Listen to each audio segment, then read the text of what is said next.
أما بعد فأعوذ بالله من الشيطان الرجيم وأحل الله البيع وحرم الربا وقال سيدنا رسول الله صلى الله عليه وسلم ثلاثة قد حرم الله عليهم الجنة مدمن الخمر والعاق والديوث الذي يقر في أهله الخبث آمنت بالله صدق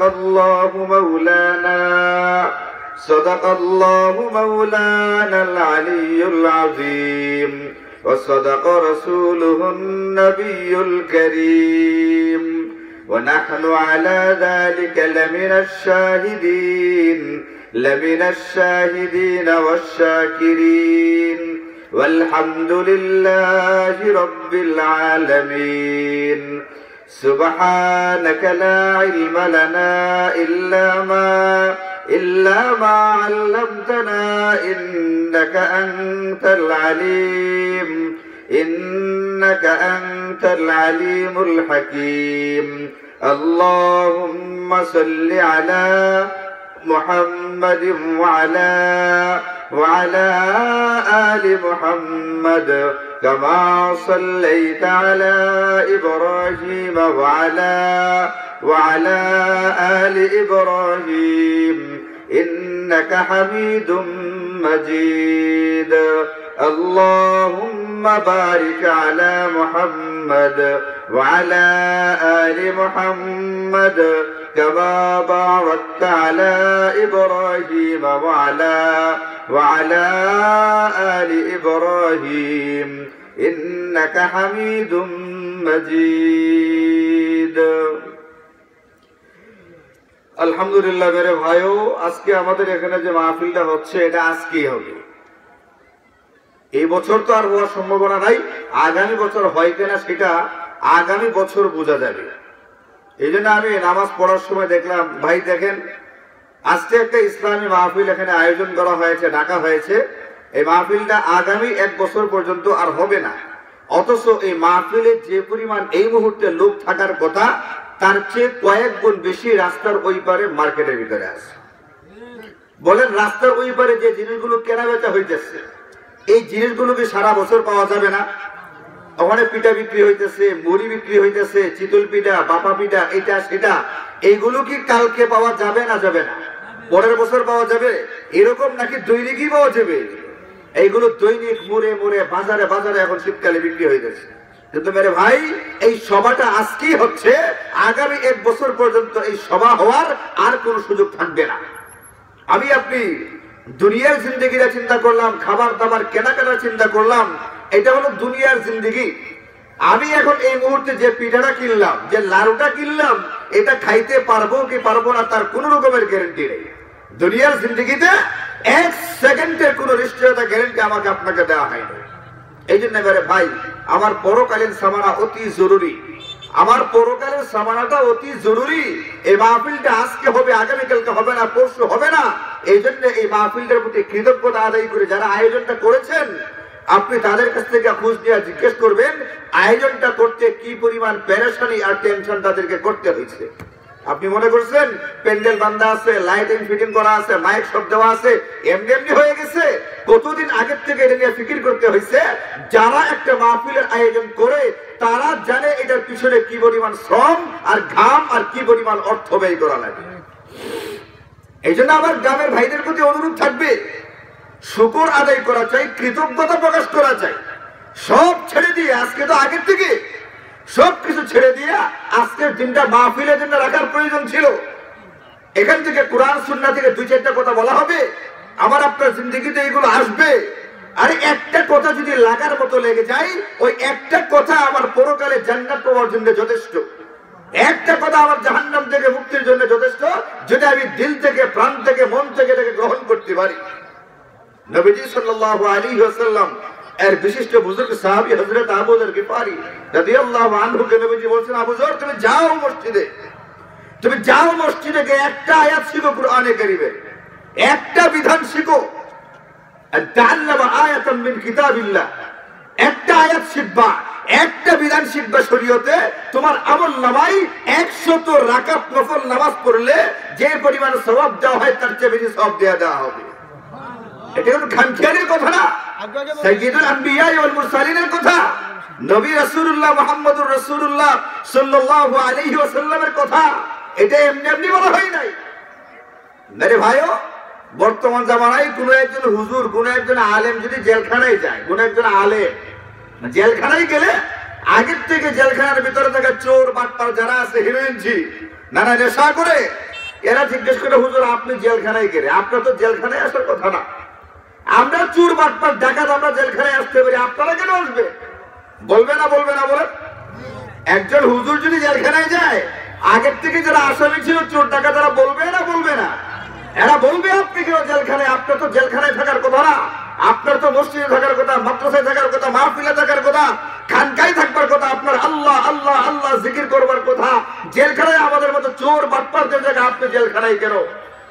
মেরে ভাইও, কাল কিয়ামতের ময়দানে আল্লাহ পাকের বিচার হওয়ার পরে একজন মানুষ জান্নাতে যাবে, আরেকজন মানুষ জাহান্নামে যাবে।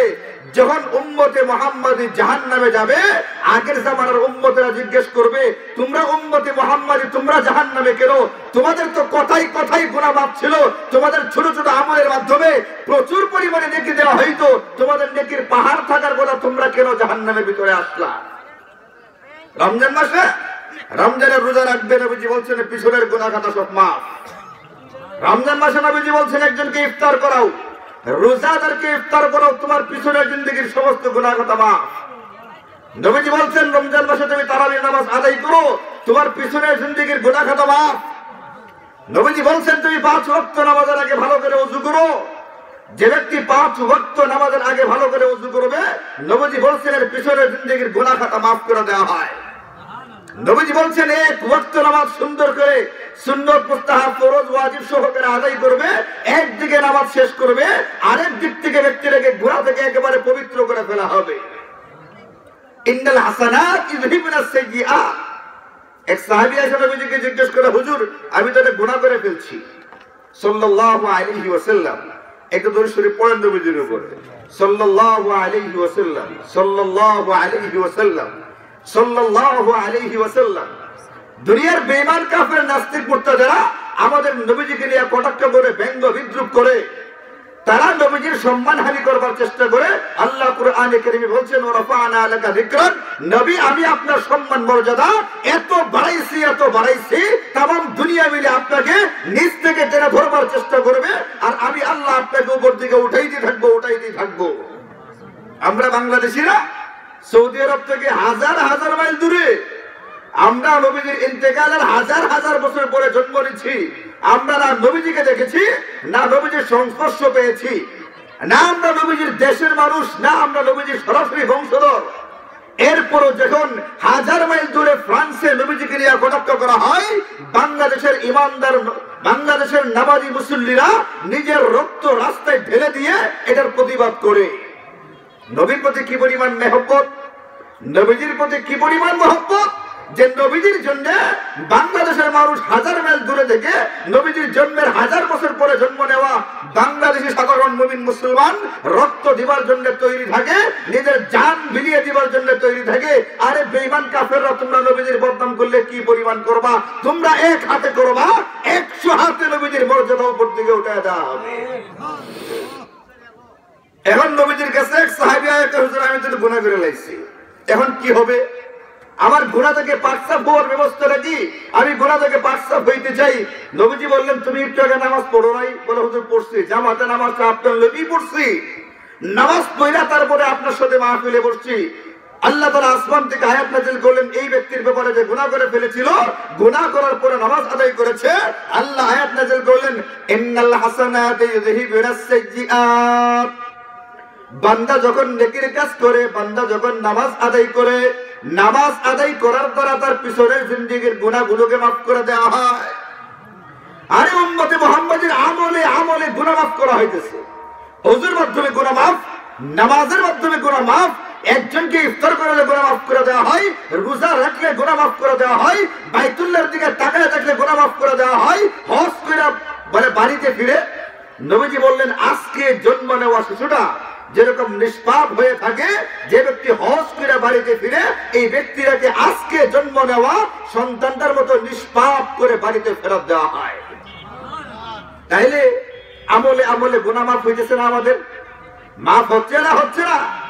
এত ভাবে গুনাহ মাফ করা হইতেছে, এরপরেও যদি সে জাহান্নামে যায়, অন্য দুজকেরা জেগে কি গমিয়া, তোমার তো জাহান্নামে আনার কথা না, তুমি জাহান্নামে কি জন্য আসলা? তোমার তো জাহান্নামে আসবার কথাই ছিল না। দুনিয়াতে যেরকম একজন হুজুরের জেলখানায় যাওয়ার কথা না, জেলখানায় যাবে চোর বাটপার, জাহান্নামের ভিতরে আমরা থাকতে পারি। নবী মুহাম্মদুর রাসূলুল্লাহ আখির নবীর উম্মত তুমি, তোমার এবারে সাধারণ সাধারণ আমলের দ্বারা প্রচুর পরিমাণে নেকি দেওয়া হয়েছে, তোমার বিভিন্ন আমলের দ্বারা তোমার গুনাহগুলো মাফ করে দেওয়া হয়েছে, তুমি জাহান্নামে কি জন্য আসবা?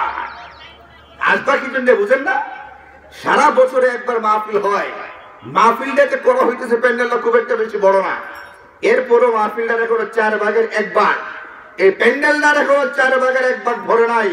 আপনি আশেপাশের চায়ের দোকানগুলোকে দেখেন, চায়ের স্টলগুলোর ভিতরে গিয়ে দেখেন, এর চেয়ে বেশি লোক কয়েকটা স্টলের ভিতরে বসা আছে।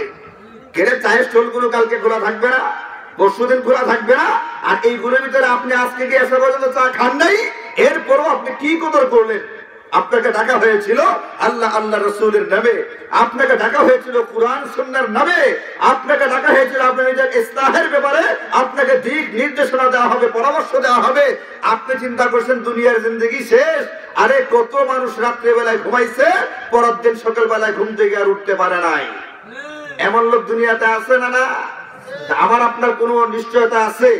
এই জন্য মেরে ভাইও, আশেপাশে যারা মাইকের আওয়াজ যাচ্ছে, মেহরবানি করে দয়া করে এই দোকানগুলো ছেড়ে দিয়া দোকান থেকে এখানে আসেন, দোকান ছেড়ে দোকান বন্ধ করে মাহফিলের ভিতরে আসেন। যারা দোকানদারি করতেছেন ভাইয়ের, দুনিয়া বহুত কামানোর সুযোগ আছে, এখন আপনি মাহফিলে আসেন। আপনার কারণে আপনি নিজেও এখানে বসে আছেন, আর বহু লোক ওখানে দোকানে দোকানে ঘুরে বেড়াচ্ছে। একটা মাহফিলকে জমাইতে হয়, একটা মাহফিল আয়োজন করে দিতে হয়। শ্রোতা যেরকম হবে, বক্তার মুখ থেকে ওই ধরনের কথাবার্তা বের হয়ে আসবে। শ্রোতা যেরকম হবে, বক্তার মুখ থেকে ওই ধরনের কথাবার্তা বের হবে।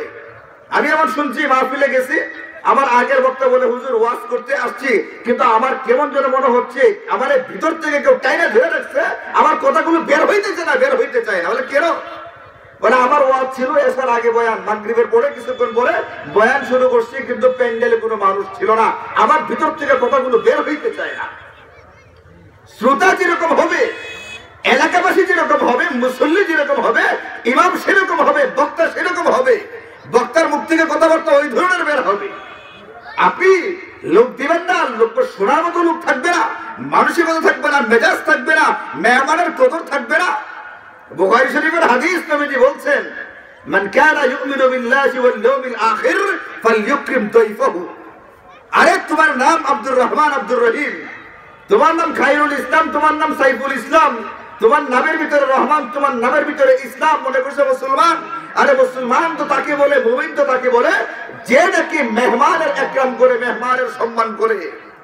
আজকে এখানে উলামায়ে কেরামকে আসে নাই, আপনারা আনছেন। ওনারা আসছে না, আপনারা আনছেন। আমরা আনছেন, আপনারা আনার পরে কেন আপনারা আসবেন না? মেহমান আসছে বাড়িতে, আপনারা কেন আসবেন না? এই জন্য মেরে ভাইও, সবাইকে প্যান্ডেলের ভিতরে আসতে হবে। ইতিমধ্যে আমরা শুনেছি, আমরা নামাজ পড়েছি, শেওলার পিসা হুজুর দামাত বারাকাতুহুম মাহফিলে চলে আসছে, উনি প্যান্ডেলের কাছাকাছি এক জায়গায় অবস্থান করতেছেন, তিনি আসবেন কিছুক্ষণের ভিতরে। এখন যদি এই অবস্থা দেখা হয়, এটা আমাদের জন্য খুব সম্মানজনক হয় না। এই জন্য মেরে ভাইও, এখনো আমরা যারা আশেপাশে আছি, আমরা অতি শীঘ্র সবকিছু গুটিয়ে, সবকিছু গুছিয়ে মাহফিলের ভিতরে চলে আসবার চেষ্টা করি। উম্মতে মুহাম্মাদী সাধারণ সাধারণ আমল করবে, তার গুনাহগুলো মাফ করে দেওয়া হবে। সাধারণ সাধারণ আমল করবে, তার আমল নামায় এই পরিমাণ নেকি দেওয়া হবে, সে চিন্তা করতে পারবে না। আজকে একটু আগে টেঙ্গা ওখানে উজানের একজন পিসা হুজুর আসছিলেন, ওখানে বয়ান শুনতেছিলাম, তিনি বয়ান করতেছিলেন, সুবহানাল্লাহি ওয়াল হামদুলিল্লাহ, সুবহানাল্লাহি ওয়াল হামদুলিল্লাহি ওয়া লা ইলাহা ইল্লাল্লাহু আল্লাহু আকবার, সুবহানাল্লাহি ওয়াল হামদুলিল্লাহি ওয়া লা ইলাহা ইল্লাল্লাহ আল্লাহু আকবার, সুবহানাল্লাহি ওয়াল হামদুলিল্লাহি ওয়া লা ইলাহা ইল্লাল্লাহ আল্লাহু আকবার। এই তাসবিহগুলোর ফজিলত বর্ণনা করতেছিলেন। আল্লাহ কোরআনে কারীমে বলছেন, আসাব্বিহুহু বুকরাতান ওয়া আসীলা, সকাল সন্ধ্যায় আমি আল্লাহ পাকের তাসবিহগুলো পড়ো, সকাল সন্ধ্যায় আমি আল্লাহ পাকের তাসবিহগুলো পড়ো। মেরে ভাইও আমি মিলাই দেখি আমার জিন্দেগিতে তাসবিহগুলো আছে কি নাই। কোরআনে কারীমের এক দুই জায়গায় আল্লাহ অনেকগুলো আয়াতের ভিতরে বলছেন, অনেকগুলো আয়াতের ভিতরে বলছেন সকাল বিকাল এই তাসবিহগুলো পড়ো, এই তাসবিহগুলো তোমার দুনিয়ার জিন্দেগির জন্য মঙ্গল ডেকে আনবে, এই তাসবিহগুলো তোমার মারা যাওয়ার পরের জিন্দেগির জন্য মঙ্গল ডেকে আনবে। সুবহানাল্লাহ পড়বে, সুবহানাল্লাহ সুবহানাল্লাহ 100 বার পড়বে। 100 বার সুবহানাল্লাহ পড়বার দ্বারা নবীজি সাল্লাল্লাহু আলাইহি ওয়াসাল্লাম হাদিসে পাকের ভিতরে ইরশাদ করেন, বনু ইসমাইলের বংশধর থেকে যদি 100 গোলামকে আযাদ করে দেওয়া হয় তাহলে যে পরিমাণ সওয়াব হয় তার আমলনামায় সেই পরিমাণ সওয়াব লিখে দেওয়া হবে। নবীজি ইরশাদ করেন, তুমি বলো 100 বার আলহামদুলিল্লাহ আলহামদুলিল্লাহ আলহামদুলিল্লাহ। যদি কোনো ব্যক্তি দৈনিক 100 বার আলহামদুলিল্লাহ পড়ে, আলহামদুলিল্লাহ আলহামদুলিল্লাহ পড়ে, নবীজি বলেন এই ব্যক্তি যদি 100 ঘোড়া আল্লাহ পাকের রাস্তায় জিহাদের জন্য দান করে দেয়, যে পরিমাণ সওয়াব হবে তার আমলনামায় সেই পরিমাণ সওয়াব লিখে দেওয়া হবে। নবীজি বলেন পড়ো 100 বার আল্লাহু আকবার আল্লাহু আকবার আল্লাহু আকবার আল্লাহু আকবার আল্লাহু আকবার 100 বার পড়ো। নবীজি বলেন 100 উট জবাই করে পুরা গ্রামবাসীকে খাওয়াইলে যে পরিমাণ সওয়াব হবে তোমার আমলনামায় সেই পরিমাণ সওয়াব দিয়ে দেওয়া হবে। নবীজি বলেন পড়ো 100 বার লা ইলাহা ইল্লাল্লাহ লা ইলাহা ইল্লাল্লাহ লা ইলাহা ইল্লাল্লাহ। আসমান থেকে জমিন পর্যন্ত খালি জায়গাটা নেকি দিয়া পরিপূর্ণ করে দিলে যে পরিমাণ নেকি লাগে তোমার আমলনামায় সেই পরিমাণ নেকি দেয়া দেওয়া হবে। আরে উম্মতে মুহাম্মাদি, তোমাদেরকে সুবহানাল্লাহ দ্বারা, আলহামদুলিল্লাহ দ্বারা, আল্লাহু আকবার দ্বারা, লা ইলাহা ইল্লাল্লাহ দ্বারা এই পরিমাণ সওয়াব দেওয়া হইতো, এই পরিমাণ সওয়াব দেওয়া হইতো, তোমরা জাহান্নামে কোন দুঃখে আইলা। আইলো এই জন্য যে 24 ঘন্টার ভিতরে সকাল বিকাল আল্লাহ বলছিলেন তাসবিহ পড়বার জন্য, সকাল বিকাল তাসবিহ পড়ার সময় হয় নাই, কিন্তু সকাল বিকাল চায়ের স্টলে বসে চা খাওয়ার গল্প গুজবের সময় হয়েছিল। এই জন্য জান্নাতে থাকবার কথা এখন কই? মেরে ভাইয়ের সময় বের করেন, আপনি পড়ে দেখেন একটা তাসবিহ, হেন আপনি একটা তাসবিহ সংগ্রহ করেন, আপনি 100 বার করে পড়ে দেখেন, সকালবেলা 100 বার, সন্ধ্যাবেলা 100 বার। আপনি পড়তে 2-3 মিনিট সময় লাগে মাত্র। একটা চা খাইতে কতক্ষণ লাগে বলেন তো বাবাজি? একটা চা খাইতে কতক্ষণ লাগে? 5 মিনিট লাগে কিনা? একটা চা খাইতে 5 মিনিট লাগবে। আপনি এই 4টা তাসবিহ 100 বার করে 400 বার পড়ে দেখেন, 5 মিনিট সময় লাগে না। 5 মিনিট সময় লাগে না। চাটা খাওয়ার পরে আপনার শরীরে ফায়দা দিতেও পারে, নাও দিতে পারে, আপনার উপকার হতেও পারে, নাও হতে পারে, কিন্তু আপনি 100 বার সকালবেলায় তাসবিহটা পড়বেন, বিকেল বেলায় 100 বার করে তাসবিহগুলো পড়বেন, আপনার পরকালটা যেরকম সুন্দর সজ্জিত হবে, নবীজি বলেন তোমার দুনিয়ার জিন্দেগিটা আল্লাহ তাআলা সুখ আর শান্তির করে দিবেন। এই পৃথিবীতে মানুষ রিজিক পায়, পৃথিবীতে মানুষকে রিজিক দেওয়া হয় কিসের বদলায়? হাদিসে পাকের ভিতরে আছে, বলে দুনিয়াতে আমি মানুষকে রিজিক দিয়ে থাকি তাসবিহের কারণে। तमाम দুনিয়ার মাখলুকাত গুলো আল্লাহ পাকের তাসবিহ পড়ে, আমি আপনি পরিমাণ না পড়ি, আল্লাহ পাকের অন্যান্য মাখলুকাত গুলো তাসবিহ পড়তেছে। কুল্লুন কদ আলিমা সালাতাহু ওয়া তাসবিহা, প্রত্যেকটা মাখলুক জানে সে তার নামাজটা কিভাবে পড়বে, সে তার তাসবিহগুলো কিভাবে পড়বে। এখন মুহাদ্দিসিন কেরাম লিখছেন নবীজির হাদিসের আলোকে তাফসীরের কিতাবে, সমস্ত মাখলুক, মানুষ জিন এরা তো আছেই, এরা বাদ দিয়ে পৃথিবীতে বহু মাখলুক আছে, আল্লাহ পাকের সৃষ্ট বহু জিনিস আছে, এরাও আল্লাহ পাকের তাসবিহ পড়ে। তাসবিহটা কি? সুবহানাল্লাহি ওয়া বিহামদিহি, সুবহানাল্লাহি ওয়া বিহামদিহি, সুবহানাল্লাহি ওয়া বিহামদিহি, সুবহানাল্লাহি ওয়া বিহামদিহি, সুবহানাল্লাহি ওয়া বিহামদিহি। 100 বার পড়েন তাসবিহটা। এর অর্থ হলো আমি আল্লাহ পাকের পবিত্রতা ঘোষণা করছি তার প্রশংসা সহকারে। এই তাসবিহ আল্লাহ পাকের বড় প্রিয়। নবীজি বলেন হাদিসে পাকের ভিতরে, আহাব্বুল কালামি ইলাল্লাহি আরবা, আল্লাহ পাকের কাছে সবচেয়ে প্রিয় আমল, সবচেয়ে প্রিয় কালিমা, সবচেয়ে প্রিয় বাক্য বান্দা মুখে যা উচ্চারণ করে তার ভিতরে সবচেয়ে প্রিয় হইল সুবহানাল্লাহি ওয়াল হামদুলিল্লাহ ওয়া লা ইলাহা ইল্লাল্লাহু আল্লাহু আকবার। আপনি কয়েকদিন পড়ে দেখেন এইগুলো পড়তে কি মজা, আর আল্লাহ তাআলা এইগুলোর বিনিময়ে আপনাকে দুনিয়াতে কি পরিমাণ মানসিক শান্তি আর প্রশান্তি দিবেন আপনি নিজে অনুভব করতে পারবেন। আগের জিন্দেগি আর পরের জিন্দেগির ভিতরে মানসিক শান্তির দিক থেকে কি পরিমাণ পার্থক্য। সুবহানাল্লাহি ওয়া বিহামদিহি 100 বার পড়েন বসে বসে। নবীজি বলছেন তুমি 100 বার সুবহানাল্লাহি ওয়া বিহামদিহি পড়ো, তোমার পেছনের জিন্দেগীর যাবতীয় গুনাহ খাতা মুছে দেওয়া হবে। বান্দা গুনাহ করলে কি পরিমাণ করবে? আরে গুনাহ করতে করতে কি পরিমাণ করবা? তোমার তো গুনাহ করার একটা সীমাটা আছে, সীমাবদ্ধতা আছে। তুমি গুনাহ করতে করতে তোমার ইচ্ছা মতো যত ইচ্ছা করতে পারবা না। তোমার শক্তি, তোমার জ্ঞান, তোমার বিজ্ঞান, তোমার শিক্ষা দীক্ষা, তোমার সবকিছুর একটা সীমাবদ্ধতা আছে। তুমি গুনাহ করতে করতেও কোন পর্যন্ত যাইবা? বলে গুনাহ করতে করতে তোমার গুনাহ আসমান পর্যন্ত উঠবে। তোমার গুনাহের স্তূপটা আল্লাহ আসমানকে নাগাল পাইবে, নাগালকে স্পর্শ করবে। আল্লাহ বলেন বান্দা তুমি গুনাহ করবার পরে যদি আমার কাছে মাফ চাও, তওবা করো, ইস্তেগফার করো, আমি আল্লাহ কসম করে বলছি তুমি আসমান পরিমাণ ঘুরে নিয়ে আসবা। আমি আল্লাহ তোমাকে আসমান পরিমাণ ক্ষমা নিয়ে তোমার দিকে আগে আসবো। কিন্তু আমার চাইতে হবে, আমার চাইতে হবে, আমার আগ্রহ থাকা লাগবে। আল্লাহ পাকের সিস্টেম এটা না আল্লাহ পাক কাউকে জোর করে মাহফিলে আনবেন, আল্লাহ পাকের সিস্টেম এটা না কাউকে জোর করে বয়ান শোনাইবেন, আল্লাহ পাকের সিস্টেম এটা না কাউকে জোর করে হেদায়েত দিয়ে দিবেন। ওয়াহদি ইলাইহি মাই ইউনিব, আল্লাহ তাকে হেদায়েত দেন যে আল্লাহ মুখী হয়, যে হেদায়েত চায়, যে আমল শিখতে চায়, আমল করতে চায়। আল্লাহ তাকে হেদায়েত দেন, আল্লাহ তাকে আমল করতে দেন, আল্লাহ তাকে আমল শিখবার তৌফিক দিয়ে দেন। আল্লাহ বড় মুখাপেক্ষী। আল্লাহুস সামাদ, আপনারা পড়েন এই সূরাতুল ইখলাসের ভিতরে কুল হুয়াল্লাহু আহাদ আল্লাহুস সামাদ। আল্লাহুস সামাদ এটা কোরআনে কারীমের আয়াত। সামাদ অর্থই হলো আল্লাহ পাক तमाम দুনিয়া থেকে মুখাপেক্ষী, আল্লাহ কারো মুখাপেক্ষী না। আমি আপনি আল্লাহ পাকের তাসবিহ পড়বো আর কি না পড়বো, আমি আপনি আল্লাহ পাকের পবিত্রতা বলবো আর কি না বলবো, আমি আপনি আল্লাহ পাকের প্রশংসা করবো আর কি না করবো।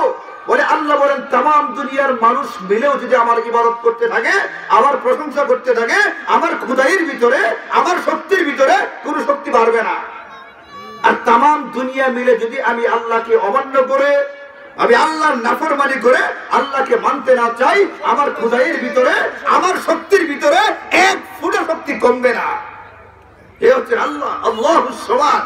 এই জন্য মেরে ভাইও আল্লাহ তাআলা জোর করে কাউকে আনবেন না, জোর করে কাউকে হেদায়েত দেন না। আল্লাহ তাআলা তাকেই যে চায়, আমাকে চাইতে হবে, হেদায়েতের মুহতাজ আমাকে হইতে হবে। আমরা দুনিয়া চাইতে রাজি, পরকাল চাইতে রাজি না। দুনিয়া চাইতে রাজি, মানুষকে বলে বলে আমার একজন মেয়ে আছে, বিয়ে দিতে হবে, ভাই সাহেব একটা ভালো ছেলে দেখবেন। আমি একটা ভালো ছেলে খুঁজি, বলে বাড়ি করতে হবে, বাড়ি করবো।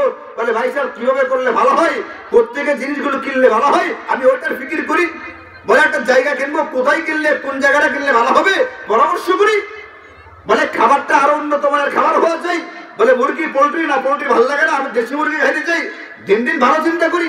আমার পোশাকটা আগের চেয়ে আরো উন্নত হওয়া চাই। আমি পোশাক উন্নত করবার চেষ্টা করি, খাবার দাবার উন্নত করবার চেষ্টা করি, বাড়ি ঘর উন্নত করবার চেষ্টা করি, সবকিছু যদি আর উন্নত করবার চেষ্টা করি।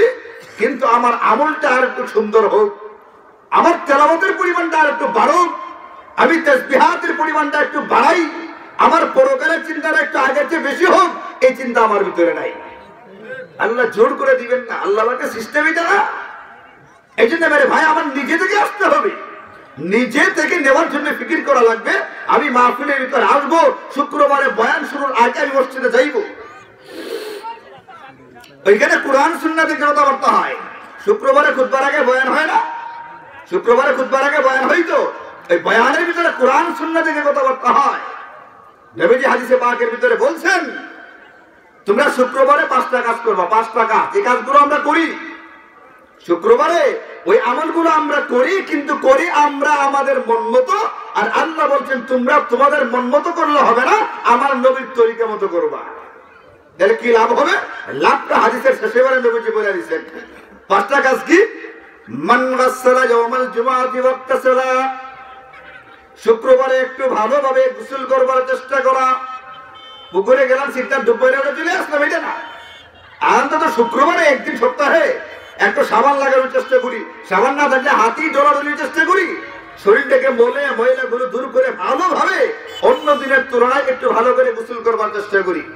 মানে গাসসালা ইয়াওমাল জুমআতি ওয়াক্তাসালা বাক্কারা ওয়াবতাকারা, সকাল সকাল মসজিদে আসার চেষ্টা করা চাই। সকাল সকাল মানে ফজরে পরে আসতে বলেন নাই নবীজি, মানে জোহরের রক্ত হয়ে গেলে, জুমা পড়তে হয় জোহরের রক্তে, জোহরের রক্ত হয়ে গেলে দেরি না করে বলে আজান হবে না, আজানের অপেক্ষা করার দরকার নাই, বয়ান শুরু হবে 1:45, বয়ানের শুরু করার দরকার নাই। আপনি জোহরের রক্ত হয়ে গেছে, বরং রক্ত হয় নাই, আপনি আগে আগে মসজিদে আসেন। নবীজি বলছেন আমরা গোসল কিন্তু করি, নিজের মতো করি, মসজিদে কিন্তু যাই যখন মুয়াজ্জিন ইকামত শুরু করে, ইমাম সাহেব নামাজ শুরু করবে তাকবীরে তাহরিমা আল্লাহু আকবার বলে, তখন মসজিদে যাই। নবীজি বলছেন না না, আমি একটু আগে আইও, অবাক্কারা একটু আগে আগে মসজিদে আসার ফিকির করো। ওমাশা ওয়ালাম ইয়ারকাব, এবং তুমি মসজিদে যাইবা যে হাইটা মসজিদে যাইবা, না মোটরসাইকেল না সাইকেল না অটো না রিকশা, মসজিদে যাইবা হাইটা হাইটা, পায়ে হাইটা। আল্লাহ পাক দুইটা পা দিয়েছেন হাঁটবার জন্য। বাঙালি না হাঁটতে না হাঁটতে এখন অবস্থা এটা হয়েছে, ডাক্তার বলছে দৈনিক আপনাকে হাঁটতেই হবে, হাঁটবেন না তো মরবেন, হাঁটবেন না তো মরবেন। এখন ফজরের নামাজ পড়তে পারো না, কিন্তু ফজরের আগে আধা ঘন্টা হাঁটতে ডেকে বের হয়ে যায়। এখানে অবস্থা জানি না, শহরে গিয়ে দেখেন আপনি ফজরের আগে দেখবেন হাঁটতেছে, ধুমধাম ধরতেছে। মসজিদে আইতে গেলে হাঁটার জন্য সময় বের হয়, কি চিন্তা করছে বলে আর কয়েকটা দিন বাচ্চা থাকবো, সম্ভব? আরে দৈনিক আধা ঘন্টা করে 24 ঘন্টার ভিতরে 12 ঘন্টা হাঁটলে কি হায়াত 1 মিনিট বাড়বে? ইদা জাআ আজালুহুম ফালা ইস্তাখিরুনা সাআতান ওয়ালা ইস্তাকদিমুন, যখন মৃত্যু আসবে 1 সেকেন্ড দেরি করা হবে না, না আগে না পরে। পৃথিবীর কোন শক্তি, পৃথিবীর কোন প্রেসিডেন্ট, পৃথিবীর কোন সেনাবাহিনী আজরাইলকে 1 সেকেন্ড ফিরে রাখতে পারবে না। আরে দুনিয়ার আপনার বাংলাদেশ বলেন, পাকিস্তান বলেন, ভারত বলেন, ইউরোপ বলেন, আমেরিকা বলেন, নিউজিল্যান্ড বলেন, অস্ট্রেলিয়া বলেন, এটা তো একটা একটা দেশ, এক একটা রাষ্ট্র। এই রাষ্ট্রের যে প্রধান, রাষ্ট্রপ্রধান, প্রেসিডেন্ট বা প্রধানমন্ত্রী, আরে এই দুনিয়াতে সারা দুনিয়াতে বাদশাহী করছে, সারা দুনিয়াতে এরকম 4 জন বাদশাহ পার হয়ে গেছে। কয়জন? শুধু বাংলাদেশ, শুধু অস্ট্রেলিয়া, শুধু আমেরিকা না, সারা পৃথিবী রাজত্ব করছে 4 জন বাদশাহ। এর ভিতরে একজনের নাম জুলকারনাইন, একজনের নাম কি? ইয়াসআলুনাকা আন যুলকারনাইন। কুরআনে কারীমের ভিতরে যুলকারনাইন সম্পর্কে জিজ্ঞেস করা হয়েছে, যুলকারনাইন কে? এই যুলকারনাইন সারা দুনিয়াতে রাজত্ব করছে, পূর্ব থেকে পশ্চিম পর্যন্ত সফর করে গেছে। যখন মৃত্যু সজ্জায় অসুস্থ হয়েছে, সারা পৃথিবীর সবচেয়ে বড় ডাক্তারগুলো, বুঝেন নাই, সারা দুনিয়ার প্রেসিডেন্ট, সবচেয়ে বড় ডাক্তারগুলো তার কাছে আনা হয়েছে তাকে চিকিৎসা করে সুস্থ করবার জন্য। পারছে? জুলকারনাইন আছে না গেছে গিয়া? জুলকারনাইন গেছে, যাওয়ার আগে ওসিয়ত করে হয়ে গেছে। একটা কথা খুব গুরুত্বপূর্ণ, যাওয়ার আগে ওসিয়ত করছে আমি মারা যাওয়ার পরে আমার লাশটা যখন খাটিয়াতে রাখা হবে, আমার 2 হাত 2 দিকে ছড়াই দিবা, লাশটা এভাবে থাকবে, 2টা হাত 2 দিকে ছড়াই দিবা। 2 নাম্বার, আমার খাটিয়া যারা বহন করবে সবাইকে ডাক্তার হওয়া লাগবে। খাটিয়াটা যারা বহন করবে সব বিশ্বের বড় বড় ডাক্তার যেগুলো আমি আনছিলাম, এদেরকে বলবো খাটিয়াটাকে বহন করতে। স্যার এটা কি ওসিয়ত করলেন? খাটিয়াটা বহন করবে ডাক্তাররা, বলে আমি ওসিয়ত করতে যাই কিয়ামত পর্যন্ত মানুষ জানবে সারা পৃথিবীর বাদশাহ জুলকারনাইন মারা যাওয়ার আগে দেখাইছে মানুষের অসহায়ত্ব, 1 মিনিট হায়াত বাড়াইতে পারে না। আমি জুলকারনাইন সারা দুনিয়ার বাদশাহ ছিলাম, সারা দুনিয়ার বড় বড় ডাক্তারগুলো জমা করেছিলাম, আমি জুলকারনাইনকে এই ডাক্তাররা বাঁচাই দিতে পারে নাই, নিজেরা কান্দ কইরা কবরে না দাফন করে ধুয়ে আইছে। দুনিয়ার মানুষ দেখো তোমরা কি পরিমাণ অসহায়, 1 সেকেন্ড আগাইতে পারবা না, 1 সেকেন্ড পিছাইতে পারবা না, তোমরা কি এর বাহাদুরি করো? এই জন্য ইমাম সাহেব বয়ান শুরু করবে, অপেক্ষা করবার দরকার নাই। আজান হয়েছে কিনা অপেক্ষা করবার দরকার নাই। আমার 2টা পা দেওয়া হয়েছে হাঁটবার জন্য। তুমি যখন জুমার দিনে মসজিদে আসবা, পায়ে হাইটে হাইটে মসজিদের দিকে আসবা। আচ্ছা, আমরা সাধারণত নামাজ পড়ি কি শহরে গিয়ে না নিজ নিজ এলাকার মসজিদে? সাধারণত নিজ নিজ এলাকার মসজিদে নামাজ পড়ি। এই জন্য নবীজি বলছেন নিজের মহল্লার মসজিদে পায়ে হাইটে গিয়ে নামাজটা পড়বা, পায়ে হাইটে গিয়ে পড়বা। 3 নম্বর আমল এটা, মনে আছে কিনা? 1 নম্বর ভালো করে গোসল, 2 নম্বর আগে আগে মসজিদে যাওয়া, 3 নম্বর পায়ে হাইটে মসজিদে যাইবে। 4 নম্বর ওয়াদানা মিনাল ইমাম, ইমাম সাহেবের মানে খতিব সাহেবের যতটুকু সম্ভব কাছে গিয়ে বসবার চেষ্টা করা লাগবে, যতটুকু সম্ভব কাছে গিয়ে বসতে হবে। এখন আপনি কে দেখেন সামনের 3 কাতা বলে গেছে, কারণ হুজুরে বয়ান করেছে কাছে যাইতে হবে, আপনি কি ঘা ডিঙ্গায় ডিঙ্গায় যাবেন? না, ঘা ডিঙ্গায় না, স্বাভাবিকভাবে আপনি যতটুকু আগে বাড়তে পারেন আগে গিয়ে বসবেন, এটা বলা হয়েছে। ঘা ডিঙ্গানোর কথা বলা হয় নাই। কিন্তু কেউ যদি সামনের জায়গা রেখে পিছনে বসে থাকে, তাহলে আবার সামনের খালি জায়গা পূরণ করা লাগবে, আপনি আগে বেড়ে যাবেন। এটা 4 নম্বর। ওয়াদানা মিনাল ইমাম ওয়াস্তামা ওয়া লাম ইয়ালগু। ইমাম সাহেব যখন খুতবা দিবেন তখন কোন রকমের কথাবার্তা বলা যাবে না। এমন কি অন্য কেউ যদি কথা বলে তাকে এটা বলতে পারবে, এই কিছু কর নাই, খালি মুখে ইশারা করছেন, ইশারা করছেন খালি। নবীজি বলেন ফাকাতুল লাগাউতা, তুমি একটা ফালতু কাজ করছো, তুমি একটা ফালতু কাজ করেছো, অহেতুক কাজ করছো। তুমি এটা করতে পারো, তোমাকে এটা করতে বলা হয় না। আচ্ছা বলেন, আপনি নামাজ শুরু করে দিয়েছেন, আপনি বলেন আপনি নামাজ শুরু করে দিয়েছেন, নামাজ শুরু করার পরে আপনার পাশে দুইটা বাচ্চা দুষ্টামি করে আপনাকে নামাজের ভিতর থেকে এটা করতে পারবে? যখন খুতবার জন্য আজান দিবে মুয়াজ্জিন, খুতবার আগে একটা আজান হয় না? খুতবার আগে যখন মুয়াজ্জিন আজান দিবে তখন থেকে নিয়ে ফরজ নামাজের সালাম ফিরাইবার আগ পর্যন্ত নামাজের ভিতরে যেরকম কথাবার্তা বলা নিষিদ্ধ, এরকম কথাবার্তা বলা সম্পূর্ণরূপে নিষিদ্ধ হয়ে যায়। এখন কেউ যদি এর পরেও কথা বলে, মুয়াজ্জিন খুতবার আজান দিছে এর পরেও কেউ কথা বলছে, তাহলে তার সওয়াব বাতিল হয়ে যায়। জুমার নামাজ পড়ার যে সওয়াব, এই সওয়াবটা বাতিল হয়ে যায়। এই জন্য মুয়াজ্জিন আজান দেওয়ার পরে, খুতবার আজানটা দেওয়ার পরে কোন ব্যক্তির কথা বলা মানে হলো এটা সাহসিকতা না, দুঃসাহসিকতা, নিজের সওয়াব বাতিল করা, নিজের নেকিগুলোকে মিসমার করে দেওয়া, এটা এক প্রকারের দুঃসাহসিকতা, এটা এক প্রকারের বোকামি ছাড়ার কিছুই না। এই জন্য নবীজি বলছেন ওয়াস্তামা ওয়া লাম ইয়ালগু। খতিব সাহেবের কাছে যাইবা যখন খুতবা শুরু হবে, কোন রকমের কথাবার্তা বলা নিষিদ্ধ, কোন রকমের সাউন্ড করা নিষিদ্ধ, কোনো কিছুই করতে পারবা না। এই 5টা কাজ যদি করতে পারো, 1 নম্বর শুক্রবারে ভালোভাবে গোসল করা লাগবে, মানে অন্য দিনের তুলনায় একটু ভালো করে গোসল করবেন। আগে আগে মসজিদে যাইবেন, হাইটা হাইটা মসজিদে যাইবেন, ইমাম সাহেবের কাছাকাছি বসবেন এবং মনোযোগ সহকারে খুতবা শুনবেন। বুঝে আসুক বা আসুক, খুতবাটা শুনেন।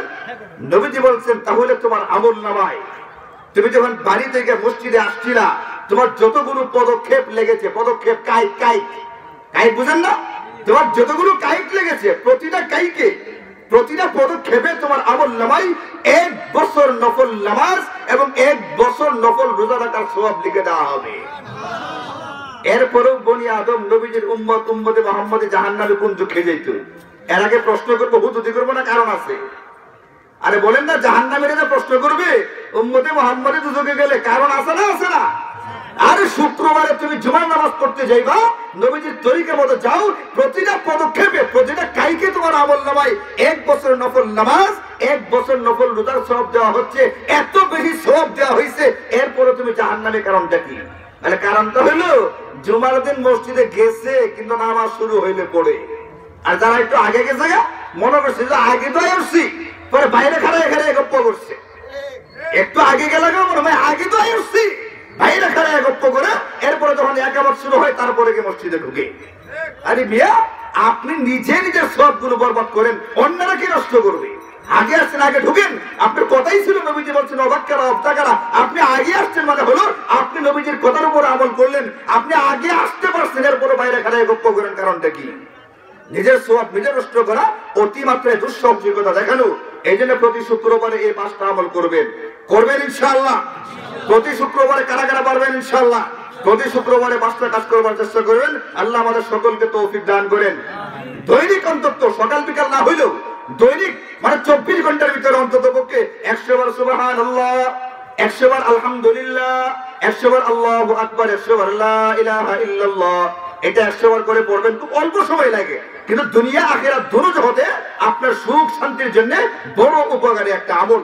আল্লাহ তাআলা আমাদেরকে যে কথাগুলো বলা হইল এই কথাগুলোর উপরে আমল করবার তৌফিক দান করেন। ওয়া আখিরু দাওয়ানা আলহামদুলিল্লাহি রাব্বিল আলামিন।